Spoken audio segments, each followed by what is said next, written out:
দর্শক, আপনাদের সবাইকে শুভেচ্ছা, আমন্ত্রণ জানাচ্ছি প্রথম আলোর আজকের বার্তা কক্ষের আয়োজনে। আপনারা জানেন বিপুল সংখ্যাগরিষ্ঠতা নিয়ে সরকারে এখন বিএনপি এবং আ বিরোধী দলে জামায়াত ইসলামের জোট। এই অবস্থায় বিএনপি সরকার গঠনের আগেই বলেছে সরকারের পররাষ্ট্রনীতি সব দেশের ক্ষেত্রে সমানভাবে প্রযোজ্য হবে, কোনো নির্দিষ্ট দেশকে কেন্দ্র করে হবে না। এই যখন নীতি তখন আ বাংলাদেশের পাশের দেশগুলোর সঙ্গে ভারতের বিশেষ করে ভারতের সাথে সম্পর্ক কেমন হতে যাচ্ছে সেটি আমরা আজকে আলোচনা করব। আলোচনার জন্য আমন্ত্রণ জানিয়েছি সাবেক রাষ্ট্রদূত এম হুমায়ুন কবিরকে। আর তার সঙ্গে থাকছি আজকের আলোচনায় আমি শামসুজ্জোহা।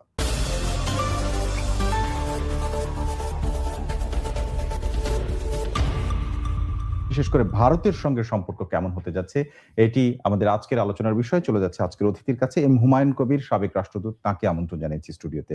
আপনাকে স্বাগত। ধন্যবাদ। প্রথমেই বলব যে বিএনপি সরকার গঠনের যখন ইঙ্গিত ফলাফল ঘোষণা হলো, তারপরে প্রেস কনফারেন্সে বলা হলো, যখন জানতে চাওয়া হলো, বিভিন্ন দেশের সাংবাদিকরা জানতে চাইলেন যে ভারত, পাকিস্তান এবং বিশেষ করে চীনের সাথে সম্পর্কের ভারসাম্য কিভাবে রক্ষা করা হবে, তখন তাদের পক্ষ থেকে আমির খসরু মাহমুদ চৌধুরী, আপনার মনে থাকার কথা, সেদিন তিনি বলেছিলেন যে কোন একটি নির্দিষ্ট দেশকে কেন্দ্র করে হবে না, সবার ক্ষেত্রে পররাষ্ট্র সমানভাবে প্রযোজ্য হবে। আপনি কেমন ইঙ্গিত দেখেন? ধন্যবাদ আপনাকে। জি। আমি একটু পেছন থেকে শুরু করি। নিশ্চয়ই। সেটা হচ্ছে যে জুলাই গণঅভ্যুত্থান যেটাকে আমরা বলি, জি। তখন অন্যতম উপাদান কিন্তু ছিল, মানে তার আগের সরকারের বিরুদ্ধে মানুষের বিক্ষোভ এবং জি। প্রতিবাদ, তার অন্যতম প্রধান বিষয় ছিল কিন্তু আধিপত্যবাদের বিরুদ্ধে বক্তব্য বা তাদের অবস্থানকে সুস্পষ্টভাবে বলিষ্ঠভাবে প্রকাশ করা। তো কাজেই আমি যখন যে কোনো দেশের সাথে আমার পররাষ্ট্র নীতির কথা বলি না কেন, পররাষ্ট্রনীতির সূত্রটা বা শক্তির আধার হচ্ছে আপনার অভ্যন্তরীণ চাহিদা। আমি কি চাই, আমার প্রত্যাশা কি, তার ভিত্তিতে পররাষ্ট্রনীতিটা পরিচালিত হয়। তো সেই দিক থেকে যদি আমি দেখি, তাহলে এখনকার বাস্তবতাটা হচ্ছে জুলাই উত্তর বাস্তবতা। জি। আজ এই জুলাই গণ অভ্যুত্থানে মানুষের কি প্রত্যাশা ছিল? একটা প্রত্যাশা ছিল যে আমরা কারো আধিপত্য আর মানছি না, এবং অভিযোগটা ছিল যে তার আগে 15 বছর ধরে একটা ভারতের আধিপত্য এখানে ছিল, তাদের একটা সরকার তাদের অনুগত হয়ে কাজ করেছে ইত্যাদি ইত্যাদি। তো সেটা হচ্ছে আপনার প্রথম, আপনি বলতে পারেন যে আপনার অভ্যন্তরীণ বাস্তবতা, পরিবর্তিত বাস্তবতা। এবার যদি আমি দ্বিতীয় জায়গাটায় আসি, সেটা হচ্ছে যে আপনি লক্ষ্য করবেন যে গত 1.5 বছরে যে সরকার ছিল, তারাও কিন্তু একটা বলিষ্ঠতারই প্রকাশ দেখিয়েছে। তারা যখন বলেছে যে আমরা মর্যাদা এবং সমতার ভিত্তিতে পররাষ্ট্রনীতি পরিচালনা করতে চাই, এবং সেই কারণে কিন্তু ভারতের সাথে তাদের একটা টানাপোড়েন তৈরি হয়েছিল। এবার আমি তৃতীয় জায়গাটা যদি আসি, ম্যানিফেস্টোতে কিন্তু বিএনপি তারা কিন্তু বলেছে তারা কিরকম সম্পর্ক চায়, এবং সেখানে তারা সীমান্তে হত্যাকাণ্ড বন্ধ, পুশিন বন্ধ, নদীর পানির ন্যায্য হিস্যা আদায় করা, এই বিষয়গুলোকে একটা মোটামুটি কাঠামোর মধ্যে নিয়ে এসছে। আর গত পরশুদিন তারেক রহমান, যিনি প্রধানমন্ত্রী হিসেবে দায়িত্ব নিয়েছেন, তিনি যেটা বলেছেন যে বাংলাদেশ ফার্স্ট। বাংলাদেশ ফার্স্ট মানে কথাটা হচ্ছে যে আমার অভ্যন্তরীণ যে চাহিদা, আমার যে প্রত্যাশা, সেই ভিত্তিতে আমি অন্য দেশের সাথে, বাংলাদেশের স্বার্থ আগে, সেটি আমার স্বার্থ আগে। কাজে সেই জায়গা থেকে যদি আমি আসি, তাহলে ভারত আমার যেহেতু নিকট প্রতিবেশী, তার সাথে আমার সম্পর্কটা আমার জন্য গুরুত্বপূর্ণ। প্রথম সম্পর্কের আমার প্রথম বাইরের পৃথিবীর যোগাযোগ তার সাথেই হয়। তো কাজে সেই বিবেচনায় যদি যাই আমি, তাহলে এটা মনে করার কারণ আছে যে ভারতও গত 18 মাস আগে যেভাবে বাংলাদেশকে দেখেছে, তারা বাংলাদেশের এখনকার নতুন বাস্তবতায় আস্তে আস্তে এই উপলব্ধিতে এসছে যে আগেকার অবস্থা নাই বাংলাদেশে। বাংলাদেশের মানুষের প্রত্যাশার পরিবর্তন হয়েছে, এবং সেই প্রত্যাশার পরিবর্তন এর প্রেক্ষাপটে তাদেরকেও বাংলাদেশের সাথে সম্পর্ক গড়তে হবে। এবং তার এই ধারাবাহিকতা আপনি লক্ষ্য করেন, নির্বাচন হয়ে যাওয়ার পরপরই কিন্তু তারা তারেক রহমান সাহেবকে, বিএনপিকে তার জয়ের জন্য প্রধানমন্ত্রী নরেন্দ্র মোদী অভিনন্দন জানিয়েছেন, ফোন করেছেন এবং টুইট করেছেন, দল এবং জনগণ। তো কাজে এইখানে আপনি দেখবেন যে তাদের দিক থেকে এবারে মানে বিষয়টাকে যদি এভাবে বলি যে গত 1.5 বছরের প্রসঙ্গ আপনি তুলেছেন, এবং জুলাই উত্তর যে বাস্তবতা সেটিতে 1.5 বছর মানে 18 মাসের এই সময়গুলোতে বাংলাদেশের সবচেয়ে বেশি ভারত বিরোধিতার যে প্রসঙ্গগুলো, যে স্লোগানগুলো বা যে বক্তব্যগুলো এসেছে, অতীতে সেই প্রসঙ্গগুলো ছিল কিন্তু এভাবে ছিল না। এই ধরনের অনেক শক্তিশালী ভাবে এসেছে। আরেকটি বিষয় আমরা আগে দেখিনি, সেটি হচ্ছে খেলাধুলা নিয়ে, বিশেষ করে যে ক্রিকেটের বাস্তবতার ক্ষেত্রেও যে নিষেধাজ্ঞা এবং যাবে না বাংলাদেশ খেলতে, এইটা কখনো আমরা দেখিনি, যেটা এবার দেখলাম খুবই শক্তিশালী শক্তভাবে জবাব দেওয়া হয়েছে এবং ফাইনালি যাওয়াই হয়নি। মানে এটা রাইট, দেন দরবার নয়, রাইট। আসলে সিদ্ধান্ত নেওয়া সিদ্ধান্ত। হয়েছে। এগুলো আসলে মানে আ নেক্সট বাস্তবতা যেটি আপনি বলছেন যে হয়তো একটা ইঙ্গিত দিচ্ছিলেন, যেটি যে সুন্দর হতে পারে। এরপরে আবার নতুন করে ভারতের সাথে একটা সম্পর্ক অন্যরকম হতে পারে। হ্যাঁ, সেখানে বাধা হয়ে দাঁড়াবে কিনা আমার না প্রশ্ন। বাধা বলব না। আমি বলব এটা হচ্ছে এখনকার নতুন সম্পর্কের বাস্তব বিন্যাস। হুম, আপনি সেটাকে ধরে এখন যেতে হবে। হুম, এখন ভারতের দিক থেকে এই acknowledgement এখন দরকার। যে বাংলাদেশের সাথে আমি আগে যেভাবে সম্পর্ক বজায় রেখেছি, হুম, এখনকার সম্পর্কের ভিত্তিটা ভিন্ন হবে। হুম, কিন্তু বিষয়গুলো হয়তো থাকবে। যেমন ধরুন ভারতের সাথে বাংলাদেশের একটা কমন জায়গা আছে, সেটা হচ্ছে নিরাপত্তার বিষয়। জি, কারণ আমাদের চারদিকেই ভারতের রাজ্য আছে। জি, কাজেই ভারতের জন্য বাংলাদেশের সহযোগিতাটা গুরুত্বপূর্ণ। হুম, একইভাবে আমার নিরাপত্তা নিশ্চিত করার জন্যেও এই অঞ্চলটা শান্তিপূর্ণ থাকাটা গুরুত্বপূর্ণ। জরুরি। তো কাজেই এটা আমার আমার এবং ভারতের দুইজনেরই স্বার্থ সংশ্লিষ্ট হুম, এবং সে ব্যাপারে আমার কথা বলতে হবে। তো কাজে আমি বিষয়ে যদি যাই, আমি কথা বলব এবং সেখানেই বলিষ্ঠতাটা আসবে যে আমি কি সীমান্ত হত্যাকাণ্ড বন্ধ করতে পারছি কিনা, এটা আমার দাবি হিসাবে আগে বলতাম। এখন আমি এর অ্যাকশনটা দেখতে হুম, চাই যে এটা বন্ধ হয়েছে। পুশিং গত কয়েক মাস ধরে বা বছর কয়েক কিছু সময় ধরে চলছে। এটা বন্ধ হয়েছে কিনা? হুম, যদি বন্ধ হয় তাহলে আমি হুম, বুঝবো যে ভারত আমার বাস্তবতা বুঝতে পারছে এবং সেই ভিত্তিতে তারা এখন আমার সম্পর্ক পুনর্বিন্যাস করতে প্রস্তুত আছে। হুম, এরপর যদি আপনি যোগাযোগ ক্ষেত্রে আসেন, ভিসা বন্ধ আছে। এদিকে তো হুম, ভারতীয়রা বন্ধ করে দিয়েছে। আমরাও কমিয়ে হুম। দিয়েছি। তো কাজেই এখানে ভিসাটা আ কিভাবে স্বাভাবিক পর্যায়ে নিয়ে আসার সে ব্যাপারে সিদ্ধান্ত হতে পারে। রাজনৈতিক সম্পর্ক স্বাভাবিক বা কিছুটা উন্নতি না হওয়া পর্যন্ত ভিসা বা নদীর পানির হিস্যা বা ব্যবসা, অন্য যেকোনো স্বার্থ সংশ্লিষ্ট বিষয়গুলো, এইটা আসলে আ আদৌ ইতিবাচক দিকে যাওয়ার সুযোগ আছে কিনা? এটা ২ ভাবে হতে পারে। আপনি হুম, যেমনটা বলছিলেন আচ্ছা। যে রাজনৈতিক সিদ্ধান্তের পরে এগুলোতে অগ্রগতি হতে পারে অথবা এই কাজগুলোতে অগ্রগতি রাজনৈতিক আস্থার জায়গাটা শক্তিশালী করতে পারে। আ তো সেটা যদি হয় হুম, যেমন ভিসা, হুম, ভিসা সিদ্ধান্ত তো ভারত সিদ্ধান্ত নেবে। হুম, এখানে আমার রোল নাই। অথবা আমি ভারতীয়দের আসতে দেব কিনা সেটা আমার সিদ্ধান্ত। জি, কাজে ২ দেশ সিদ্ধান্ত নিয়ে নিতে পারে। কিন্তু এই যদি সিদ্ধান্তটা হয় তাহলে আমরা একটা ইতিবাচক বার্তা পেতে পারি যে হ্যাঁ, ভারত আবার স্বাভাবিক জায়গায় ফেরত আসতে হুম, আগ্রহী।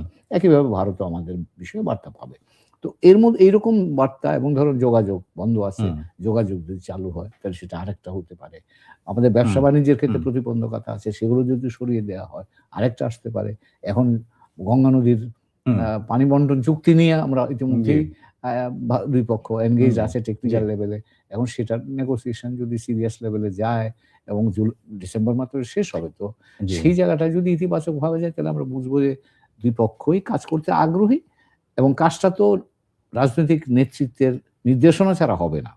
তখন নিশ্চয়ই। হুম। তখন বোঝা যাবে ২ পক্ষের মধ্যে যে একটা যেহেতু আস্থার জায়গা তৈরি হয়েছে। সরকারের নেতৃত্ব দিচ্ছে বিএনপি, হু, হু। এবং এরা বিপুল সংখ্যাগরিষ্ঠতা পেয়ে আসা। রাইট। কাজেই বিএনপির যে আগের ট্র্যাক, মানে ২০০১ সাল থেকে ২০০৬ সাল পর্যন্ত যখন ক্ষমতায় ছিল, তখন বিএনপি লিডিং গভর্নমেন্টের সঙ্গে ভারতের যে সম্পর্ক ছিল, সেটি আসলে বিবেচনায় আসবে নাকি তারেক রহমান এখন কোন ধরনের মুভমেন্ট এ থাকছেন, কি মানসিকতা দেখাচ্ছেন সেটি গুরুত্বপূর্ণ হবে? নাকি দুটোই? এটার একটা ছায়া থাকবে। আচ্ছা। এটার ছায়া থাকবে কারণ এ তো অভিজ্ঞতা। হুম, কাজেই সেই অভিজ্ঞতা থাকলেও আমার ধারণা প্র্যাকটিক্যালি অথবা বাস্তব অর্থে কিন্তু আ বাংলাদেশের অভ্যন্তরে বড় ধরনের পরিবর্তন হয়েছে। হুম, ভারতেও পরিবর্তন হয়েছে। হুম। কারণ ভারতে তো নতুন সরকার গত জি। ১০ বছর ধরে আছে, ১২ বছর ধরে আছে।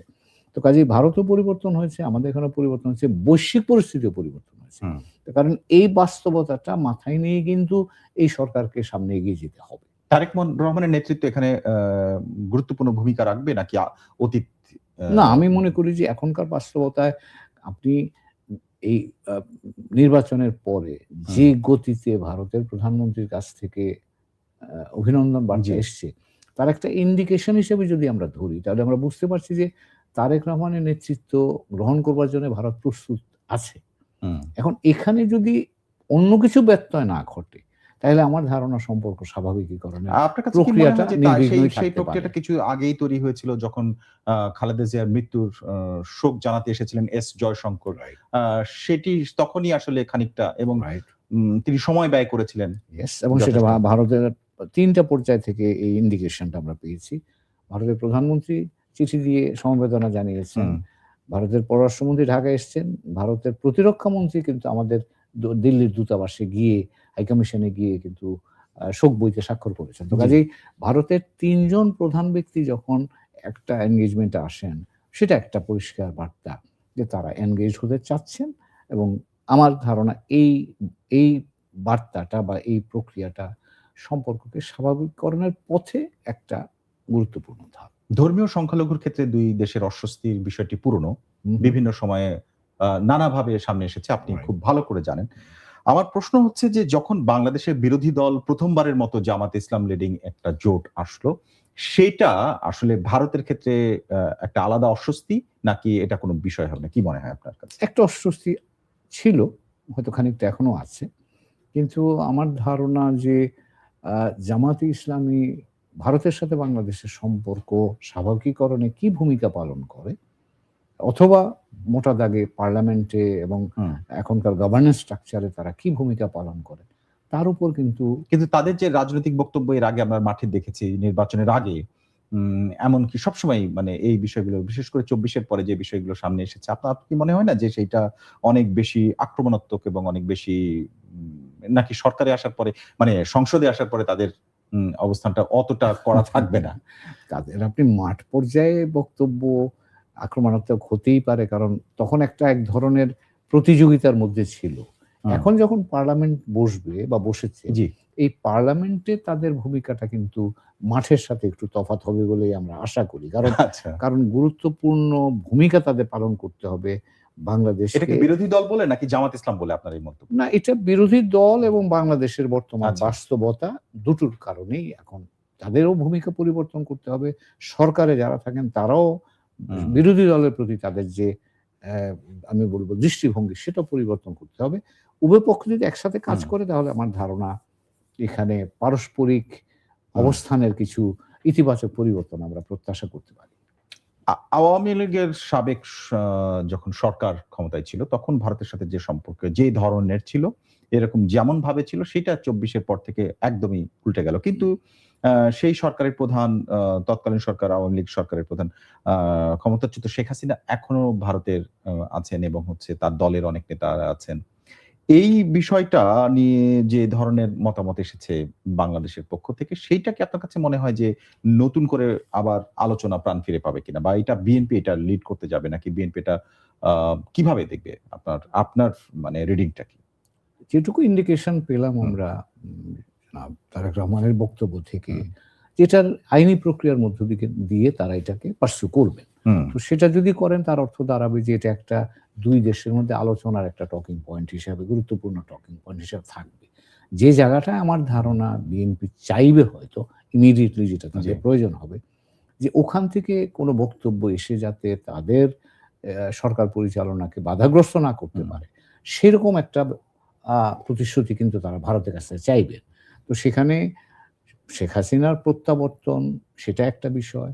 কিন্তু তিনি ওখানে থাকার পরেও যে ধরনের বিভিন্ন প্রচার প্রচারণা হয়, যেগুলো এখানে প্রতিক্রিয়া করে, তো সেখানকার মধ্যে প্রত্যাবর্তন তো একটা আইনি প্রক্রিয়া, জি, বিচারিক প্রক্রিয়ার অংশ। জি, কাজেই সেটাতে কিন্তু সরকারের হাত কম।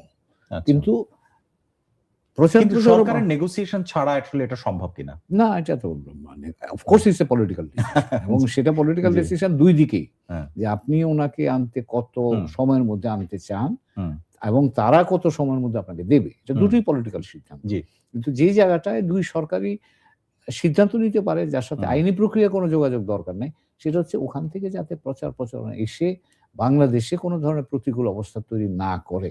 হুম। সেই জায়গাটাতে আমার ধারণা বিএনপি সরকার উদ্যোগ নিতে পারে হয়তো, এবং হয়তো সেটা তারা নেবেন। নতুন সরকার এলে সব দেশের সাথেই মানে ভারতের সাথে বাংলাদেশের সম্পর্কের ক্ষেত্রে আমি বলছি। বাংলাদেশে যদি নতুন সরকার আসে তখনও ২ দেশের গণমাধ্যম অনেক সোচ্চার থাকে। ভারতে আসলেও ২ দেশেরই বাংলাদেশেও আলোচনা হয়। এবারের যে ধরনের খবরগুলো গণমাধ্যমে এসেছে, বিশ্ব গণমাধ্যমেও বিভিন্ন রকম খবর এসেছে। আপনার এখান থেকে মানে পর্যবেক্ষণটা কি? যে সেটি কিছুটা ইতিবাচক ইঙ্গিত দেখছেন নাকি আবারও নতুন করে শীতল হয়ে যেতে পারে? কিছুটা না, আমি বলব যে উল্লেখযোগ্য পরিমাণে আচ্ছা, ইতিবাচক। অনেকটাই। তার কারণ হলো আমি ভারতের পত্র-পত্রিকা দেখি। হুম, পেশাগত কারণেই সে হুম, করতে হয়। আ নির্বাচনের আগে পর্যন্ত যে ধরনের মিশ্র প্রতিক্রিয়া হুম, ছিল, নির্বাচন হয়ে যাওয়ার পরের থেকে আমার মনে হলো যে এটা পুরো পাল্টে গেছে। আচ্ছা। মানে হঠাৎ করে যেন হুম, একটা হুম, হুম, জিনিস পরিবর্তন হয়ে গেল। তো এবং এখানে ভারতীয় সাংবাদিক যারা এসছিলেন, হুম, হুম, কয়েকজন আমার সাথে হুম, কথাও হুম, বলেছেন। হুম। আমি অন্তত প্রত্যেকের কাছে ইতিবাচক এবং পজিটিভ রিঅ্যাকশন পেয়েছি। একজনও বলেনি কিন্তু যে আপনার মনে থাকার কথা যে ঠিক আ বছরখানেক আগেও বাংলাদেশের যেকোনো ইস্যু হলে হু, হু, ভারতীয় বিভিন্ন গণমাধ্যমে যে ধরনের লেখা হয়েছে, বাংলাদেশের অনেক গণমাধ্যমে ভারতের এই বিষয়গুলো আবার জবাব দেয়ার হু, হু। একটা প্রবণতা দেখা গেছে। Right, right. মানে পাল্টাপাল্টি কলাম লিখা বা লিখা নিউজ আসা। এই এমনকি নিউজের যে ভাষা মানে হুম, সংবাদের হুম। যে ভাষা ব্যবহার, সেই জিনিসগুলো আসলে এক ধরনের তিক্ততা তৈরি করেছিল কিনা এবং সোশ্যাল মিডিয়া এক্ষেত্রে কিছুটা ভূমিকা রাখছে কিনা? সেটা তো করেছে এবং সেই কারণেই তো আপনি ২ দেশের অফিসিয়াল বা সরকারি পর্যায় থেকে গিয়ে সম্পর্কটা নাগরিক সমাজ পর্যায়ে কিন্তু প্রতিকূলতার মধ্যে গিয়ে হাজির হুম, হয়েছিল। তো কাজেই নিশ্চিতভাবে সেখানে সোশ্যাল মিডিয়ার একটা অংশ, এমনকি রাজনৈতিক দলগুলোর কিছু অংশ এর মধ্যে হুম, জড়িত হয়ে পড়েছিল। আমার ধারণা ভারত আমাদের ইন্টারিম গভর্নমেন্ট সম্পর্কে তাদের একটা বড় ধরনের রিজার্ভেশন ছিল। হুম, হয়তো এই কারণে হতে পারে যে এটা শেখ হাসিনার পতনের সাথে এসছে বলে তারা বেশি রিঅ্যাকশন দেখিয়েছে, অথবা তারা বুঝতে পারেনি বাংলাদেশের পরিবর্তনটার চরিত্র বা চেহারাটা কি।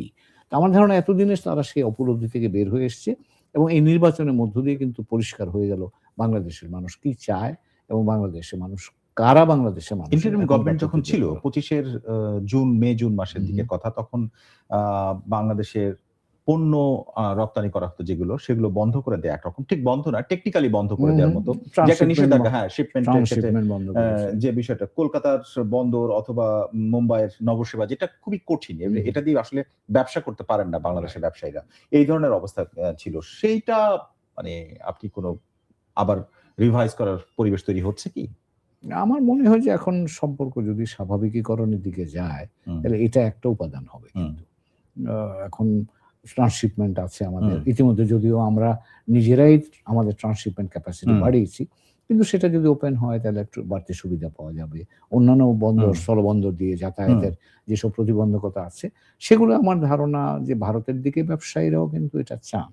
হুম। তারাও বাংলাদেশে ব্যবসা করতে চান। কারণ বাংলাদেশ তাদের জন্য গুরুত্বপূর্ণ একটা বাজার। জি, আমাদের ব্যবসায়ীরাও যারা ভারতে কাঁচামাল আনেন তারাও কিন্তু সেটা জি, চান। তো জি। কাজেই আমার ধারণা এই ভিসা, এই বাধাগুলো অপসারণ, যোগাযোগ পুনঃপ্রতিষ্ঠা সবগুলো বা একটার সাথে সার্ভিস, আরেকটা যুক্ত। হুম, হ্যাঁ, এবং এগুলো আ ২ দেশের যদি রাজনৈতিক নেতৃবৃন্দের মধ্যে বোঝাপড়াটা ঠিক থাকে, তাহলে এগুলো খুব অল্প সময়ের মধ্যেই আমার ধারণা পুরনো জায়গায় ফেরত আসতে পারে। বাংলাদেশ অন্য রাষ্ট্রগুলোর সাথে কিরকম সম্পর্ক রাখছে? বিশেষ করে ভারতের চীনের সাথে বাংলাদেশের সম্পর্ক এবং পাকিস্তানের সাথে বাংলাদেশের সম্পর্ক। হুম।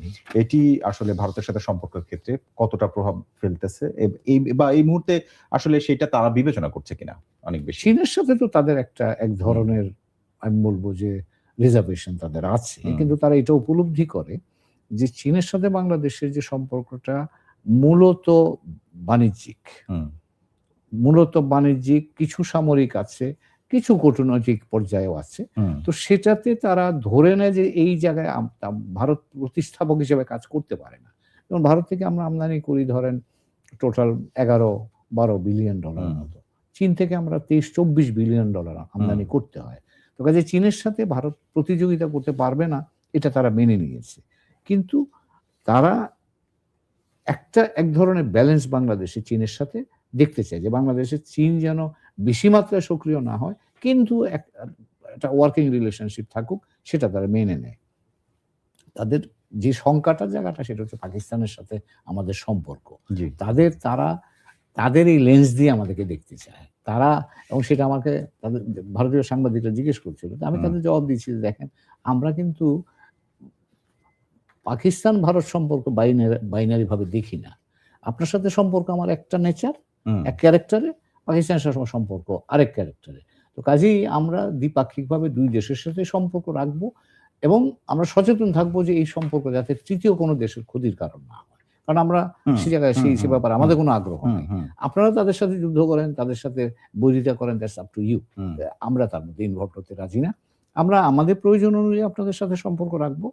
আমার ঠিক একইভাবে আমাদের প্রয়োজন অনুযায়ী আমরা পাকিস্তানের সাথে স্বাভাবিক সম্পর্ক বজায় রাখবো। এখন একটা বিষয় এর আগে অনেকবার আলোচনায় এসেছে, যখন বিএনপি ক্ষমতায় ছিল সেই সময় থেকে শুরু করে নানা সময় এসেছে, সেটা হচ্ছে সন্ত্রাসবাদ এবং উগ্রবাদের বিরুদ্ধে কঠোর এবং কার্যকর ব্যবস্থা নেওয়া হবে। এটা বলছে বিএনপির এবারের ইশতেহার থেকে, অর্থাৎ বিএনপির এবং তারেক রহমানের স্ট্যান্ড এটি। আবার এটি চাওয়া ছিল ভারতের, যে এটার জন্য ভারত বাংলাদেশ সহযোগিতা করে। আবার নতুন করে একটা জিনিস দেখা দিয়েছে, সেটি হচ্ছে রোহিঙ্গা সংকট, যেটি ২০০৬ সালে ওই সময়টাতে ছিল না।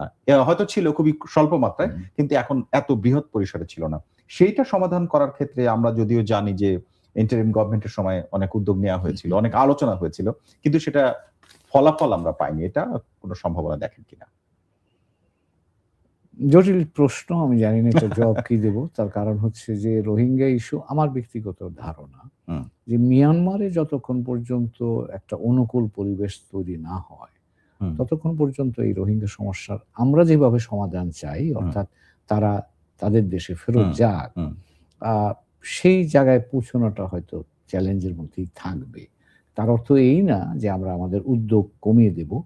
নতুন সরকার এসছে, তারা আমাদের যেটুকু প্ল্যাটফর্মস আছে, যেগুলো আমরা কাজ করে, চীনের সাথে ট্রাইলেটারাল মেকানিজম আছে, সেটা দিয়ে আমরা চেষ্টা করতে পারি। কারণ মিয়ানমারের উপর এই মুহূর্তে চীনের প্রভাবই সবচেয়ে বেশি। আসিয়ান আছে, তাদের প্রভাব কম এই মুহূর্তে, কিন্তু আসিয়ানের খানিকটা, আসিয়ানের সাথে তাদের আস্থার ভাব আছে। তো সেই টুলটাকেও আমরা ব্যবহার করতে পারি। আর বাইলেটারালি যেটুকু আছে সেটুকু আমরা করতেই পারি। কিন্তু এটা করার অর্থ এই না যে কোনো গ্যারান্টি বা কোনো একটা সময়সীমার মধ্যে আমরা এটাকে সমাধান খুঁজে পাবো। এই আশাবাদটা বোধহয় একটু সতর্কভাবেই করতে হবে আমাদের। মানে খুব বেশি স্বতঃস্ফূর্ত না এই উত্তরটার ক্ষেত্রে আপনি খুব বেশি সম্ভাবনা দেখছেন। আমি একটু আসতে চাই যে সীমান্ত হত্যা নিয়ে সবসময় কথা হয়, সবসময় এটা আলোচনায় থাকে এবং সবাই এটি শূন্যে নামিয়ে আনার কথা বলা হয় আলোচনা যখনই হয়, কিন্তু পরবর্তীতে যখন বাস্তবতা, তখন আবার দেখা যায় সীমান্ত হত্যাকাণ্ডের ঘটনা ঘটেছে, আক্রমণের ঘটনা ঘটেছে। তো এর আগের সরকারগুলোতে যে চিত্র দেখেছি আমরা, তার কোনো পরিবর্তন দেখবো কিনা তারেক রহমানের আমলে? এখনকার প্রেক্ষাপট, বাংলাদেশের অভ্যন্তরীণ প্রেক্ষাপটটা তো একটু ভিন্ন। জি। কাজেই বর্তমান সরকার বা তারেক রহমান সরকার অনেক বলিষ্ঠতা নিয়ে কিন্তু এই বক্তব্যটা বা ভারতের কাছে দাবিটা করতে পারে। এবং সেটা আমার ধারণা গত 18 মাসের অভিজ্ঞতার আলোকেই ভারত হয়তো এই বিষয়ে পুনর্বিবেচনা করতে পারে। কারণ আগে কথা দিয়েছে, কথা রাখেনি। এখন কিন্তু বাংলাদেশে কথা যদি দিয়ে কথা না রাখে, বাংলাদেশের মানুষ কিন্তু চিৎকার করবে, তাদের ভয়েস রেইজ করবে। কাজেই ভারত, আমি মনে করি ভারতের এবং বাংলাদেশের দুজনের দ্বিপাক্ষিক স্বার্থের কারণেই ভারত এই বিষয়গুলোতে একটু বাড়তি গুরুত্ব দিয়ে দেখা দরকার, যাতে করে সীমান্ত হত্যাকাণ্ডটা বন্ধ হয়। এবং তারা যে এখন নতুন করে আরেকটা উপদ্রব তৈরি করেছে, পুশিং, এটাও যেন বন্ধ করে। তার কারণ হলো এই পুশিংটাও কিন্তু মানুষের মধ্যে তিক্ততা জন্ম দিচ্ছে। তার কারণ বাংলা ভাষাভাষী হলে, মুসলিম ধর্মাবলম্বী হলেই সে বাংলাদেশী, এই ধারণাটা একেবারেই ভ্রান্ত ধারণা এবং এই কাজ থেকে তাদেরকে বিরত থাকা উচিত বলে আমি মনে করি। আমরা আলোচনার একেবারে শেষ প্রান্তে। আমার শেষ প্রশ্ন, মানে আপনার কাছে একটা মন্তব্য চাই, সেটি হচ্ছে যে এখন পর্যন্ত যা এই বিষয়গুলোতে তো আপনার পর্যবেক্ষণের জায়গা থেকে আপনি বিশ্লেষণ করলেন।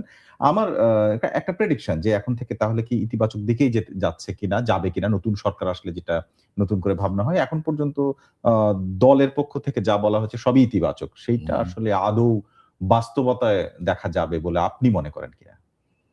আমি সতর্কভাবে আশাবাদী। তার কারণ হলো যে এখনকার বাংলাদেশের বাস্তবতা কিন্তু বেশ, আমি বলব যে অ্যাসার্টিভ একটা মুড বাংলাদেশে আছে।